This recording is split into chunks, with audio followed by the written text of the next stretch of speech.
Bonjour YouTube, je suis Sébastien et ce matin à 8 h, la nouvelle mini-pelle est arrivée. L'ancienne est partie, le livreur repreneur, comment ça s'appelle? Emporteur, transporteur avait amené de l'huile, on en a remis dedans, j'ai tenu un bidon sous la durite pour pas que ça pisse sur son camion et puis il est parti avec. Encore une fois, expérience impeccable avec ce loueur, je sais pas quoi dire d'autre. Je vais maintenant sortir le X5, le mettre à côté du tas d'herbe. Parce que comme c'est pas la même et qu'elle a un doigt, je veux m'entraîner un peu. Et je vais le faire en chargeant l'herbe dans la remorque. Voici donc la bête. La grosse différence, c'est ce doigt hydraulique qui permet de pincer des choses. Et le godet en bas, le curage n'est pas le même. Il a une lame distincte du godet. Alors est-ce que c'est comme ça d'origine? Est-ce que c'est parce qu'il avait des heures de vol? Je ne sais pas. Je pense que c'est parce qu'il doit avoir plus d'heures. Peu importe, c'est pas grave, pour sortir de la terre ça ira très bien. Les autres sont les mêmes, donc j'ai gardé les miens qui étaient sales. Et ils ont pris les propres. Voilà la bête. Et sur les manivelles, il y a des commandes supplémentaires et il y a un bouton derrière. Je ne sais pas ce qu'ils font. On va s'intéresser à ça de suite. C'est une E20Z qui mériterait peut-être un peu plus d'huile, mais bon, c'est pas très grave. Hop. Voilà. On l'allume. Comme ça. Elle a 20 heures? Non.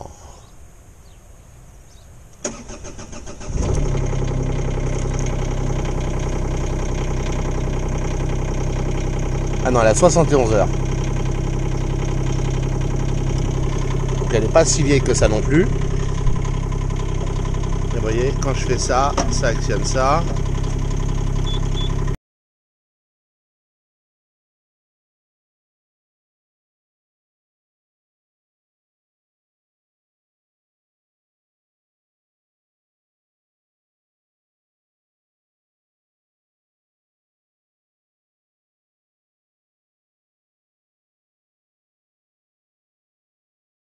Voilà, je me suis fait de la place pour mettre de la terre ici.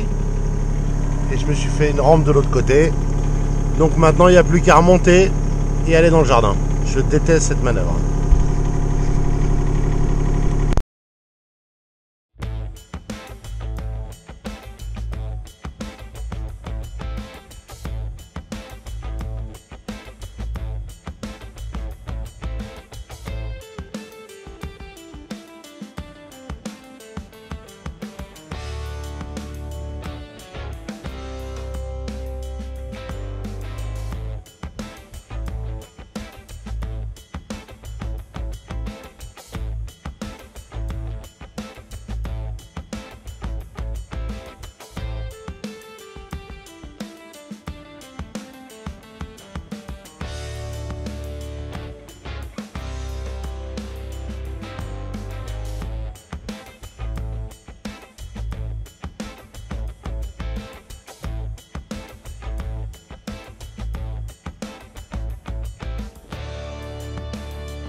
Madame Thon et moi, je vais m'atteler à essayer de finir de dégager cette terre-là. J'aimerais bien avoir fini dans le jardin ce soir. On va voir si j'y arrive.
Je crois que cette mini-pelle éclaire encore mieux que l'autre. Là, c'est du LED ultra blanc, je suis aveugle.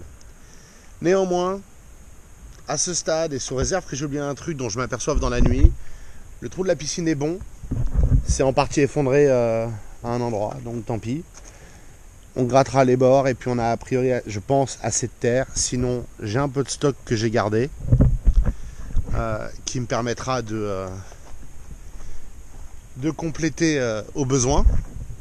J'ai fait la tranchée pour la plomberie et j'ai décaissé pour le coffrage pour la dalle béton qui ira sous le local piscine, ce qui est la prochaine étape après une fois qu'on aura fini ça. Les pierres sont maintenant décoratives et demain je sors la terre qui reste. En sortant moi-même, on va tirer un peu la terre pour la descendre en termes de montagne et il nous reste une tranchée à faire dehors, mais les tranchées ça va assez vite, surtout que celle-là j'ai même pas besoin de l'enjamber. Je la fais dans un sens, je mets le fourreau et je la referme direct. C'est une tranchée express de l'autre côté du mur du jardin qui amènera l'électricité et l'eau. Je ne sais pas si vous voyez les lignes vertes. La ligne verte là, c'est le bord de la piscine, globalement. Enfin, le bord du coffrage de la piscine. Et l'horizontale, c'est 10,2 cm au-dessus du niveau de la terrasse. Donc on va être très bien. J'ai trop creusé dans la piscine, donc on va lisser avec de la terre. Ça fera économiser quelques centaines d'euros de gravier et ce sera plus simple. Et là, vous voyez, il y a le problème que ça s'est effondré. Je sais pas si vous le voyez. Si vous le voyez pas, je vous le remontrerai demain. Bref, je vais m'arrêter là pour ce soir. Demain est un autre jour et probablement le dernier avec la mini-pelle si tout se passe bien. J'en ai marre. J'ai envie que ça s'arrête. Je vous souhaite une excellente soirée. Je vous remercie d'avoir suivi cet épisode et je vous retrouve demain.